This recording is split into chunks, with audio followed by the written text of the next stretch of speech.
मौलाना फजल रहमान साहब कह रहे हैं कि जनाब हम तो समझते हैं कि आप गैर जमहूरी तरीके से इलेक्ट होके आए हैं, आपके पास मैंडेट नहीं है, लिहाजा हम तो आपको टैक्स नहीं देंगे, आपके बजट की ऐसी की तैसी कर देंगे, कर दीजिए। चाह के भी नहीं कर सकते। ठीक है जी, ये कैसे हो सकता है कि कोई टैक्स ना दे? देखिए उन्होंने, देखिए हो रहा है ना, अब केपीके में बिल दे रहे हैं बिजली का लोग, नहीं आग लगा देते हैं बिलों को, ठीक है, और अपने ग्रिड स्टेशन में घुस के क्या करते हैं, डंडे का जोर। ठीक है, तो उसी तरह की ये इम्प्लाइडली धमकी आप इसको समझें कि हम तो आपको टैक्स नहीं देंगे।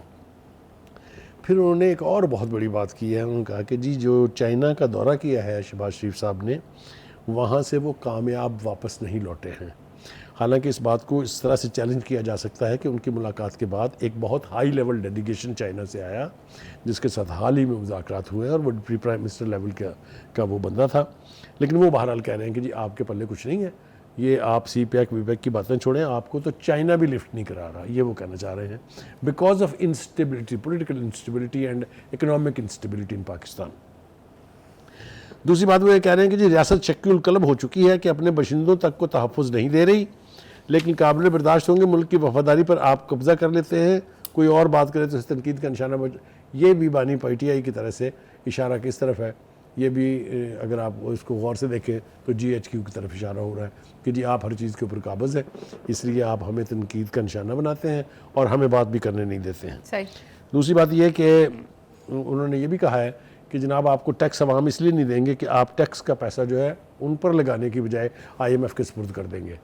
आपको याद है ना कि वहाँ बाज़गश्त हो रही है हाउस के अंदर इस वक्त की, है तो जी IMF का बजट है, ये तो आपका बजट ही नहीं है, ये तो आप IMF की गुलामी में चले गए हैं।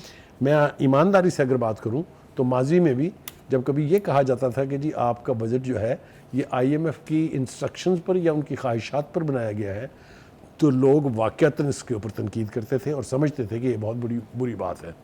अब तो हम इंतहाई ढिठाई से ये कह रहे हैं कि हाँ जी हमने ये बजट बनाया है इन कंसल्टेशन विद IMF। लेकिन बुखारी साहब मुझे लगता है मौलाना फजल रहमान साहब अभी भी कंफ्यूज्ड हैं। वो ये कह रहे हैं कि पीपल्स पार्टी भी हुकूमत के साथ नहीं है, जबकि पीपल्स पार्टी तो अपना कंसेंट दे चुकी है। देखिए उनका कहना यह है कि उन्होंने चूँकि फॉर्मली वजारतें नहीं ली हैं अभी तक जी, इसलिए वो हुकूमत का हिस्सा एज सच नहीं है। हालांकि ये बात आप वाली दुरुस्त है कि हर चीज़ ठीक है, हर चीज़ सेटल हो गई है। अभी हाल ही में जो मुज़ाकरात हुए हैं हुकूमत और PTI की लीडरशिप के बीच, उसमें तो SHO से लेके DC से लेके DPO तक लगाने की बातें तय हो गई हैं जी। और ख़ुद निकल कर बाहर उस सॉरी उन मुज़ाकरात से ये कहा गया कि ये मुज़ाकरात कामयाब हो गए, हम बजट में हुकूमत का साथ देंगे। जी, ठीक है ना। हाँ जी। Last but not the least, आपके फेवरेट फैसल वारदा फैसल वारदा साहब की मेरे बात फेवरेट नहीं है, करेंगे, लेकिन माफी मांगने चलिए- पर मैं कह सकती हूँ मेरे चलिए फेवरेट जनाब, हो गए। मेरे तो हैं बहरहाल हमारे दोस्त भी हैं वो।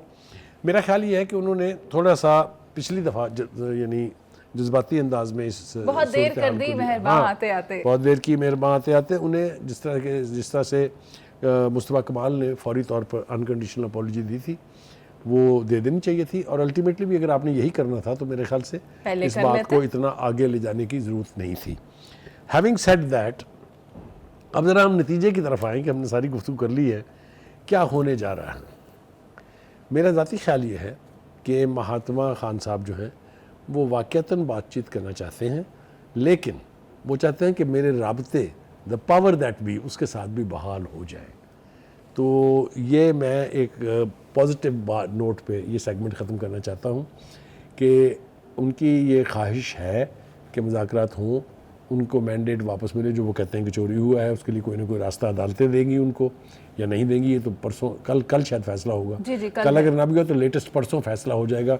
मैंने कल भी कहा था, मैं आज भी ज़िम्मेदारी से कहता हूँ कि जो लीगल पोजीशन है उसके एतबार से मुझे ये सीटें सुन्नी इत्तेहाद को मिलती दिखाई नहीं देती हैं जी। ठीक है जी। तो लेकिन ऑल सेड एंड डन, चाहे अदालतों के फैसले कुछ भी हों, चाहे सूरत हाल में जो मर्जी तब्दीली आए, अगर सियासत करनी है तो फिर सियासी रवैया अपनाना होगा। सलीम बुखारी साहब, आपने बड़ी अच्छी बात की है, लेकिन आपको पता है कि हमेशा जब भी मुज़ाकरात की बात आती है PTI की तरफ से एक लिस्ट प्रोवाइड कर दी जाती है कि हमारे ये निकात हैं, इनको फुलफिल करेंगे तो हम टेबल पे बैठेंगे। आपने बहुत अच्छा कि मुझे याद करा दिया। उनके मुतालबात जो हैं वो तस्लीम किए जाने वाले नहीं हैं। मिसाल के तौर पे उमर अयूब साहब और बैरिस्टर गौर साहब ये फरमा रहे हैं, असद कैसर साहब भी यही कह रहे हैं, पहले तो बानी PTI को रिलीज़ करें और फिर जितने हमारे बंदे पकड़े हुए हैं वो भी रिलीज़ करें, तब बात होगी। जी, और दूसरी यासीन राशिद, महमूद रशीद, मैंने कहा ना कि ये सबको वो कहते हैं रिहा करें, माननीय पीटीआई को बाहर लाएं, फिर हम आपसे बात करेंगे। ये ऐसी कंडीशन है जो ना किसी ने माननी है और ना ही ये मानने वाली है। नाज़रीन, अमरीकी कांग्रेस में हाउस रेजोल्यूशन 901 ये कहती है कि बेज़ाब्तगियाँ हुई हैं पाकिस्तान के इंतखाबात में और उनको इवेल्यूएट करवाया जाना चाहिए। सलीम बुखारी साहब, अब आप मुझे बताएं कि इसमें एक छोटी सी एक बारीकी है जिसका मैंने जिक्र नहीं किया, अगर आप उसे एलाबोरेट कर दें। जी, मैं करने की कोशिश करता हूँ। पहली बात तो ये है कि कोई लेना देना नहीं है अमेरिका का हमारे इंतखाबात के साथ, इट्स एन इंटरनल मैटर।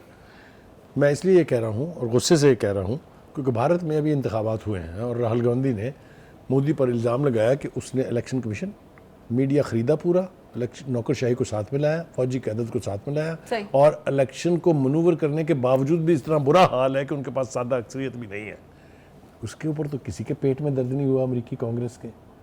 और ये जो है ये लॉबी खुल के सामने आ रही है। मैं आ रहा हूँ, लॉबी जो है उसके बारे में हनीफ अब्बासी साहब ने आज एक प्रेस कॉन्फ्रेंस भी की है। मगर इससे पहले कि हम उसके ऊपर जाएँ, हम ज़रा फॉरेन ऑफिस का रिएक्शन ज़रा अपने नाज़रीन के साथ शेयर कर लें। उन्होंने कहा कि यानी अमेरिकी कांग्रेस की ये जो करारदाद है, इसकी टाइमिंग पाकिस्तान अमेरिका ताल्लुकात के लिए बहुत मनफी और बहुत नुकसान का बायस बन सकती है। एक बात।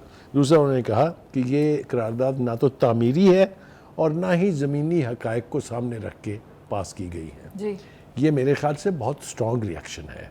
ठीक, ये तो हो गया फॉरेन ऑफिस। अब आ जाए आप, अब्बासी साहब क्या फरमाते हैं। जी, उन्होंने कहा कि जी इसके पीछे 3 लोग हैं।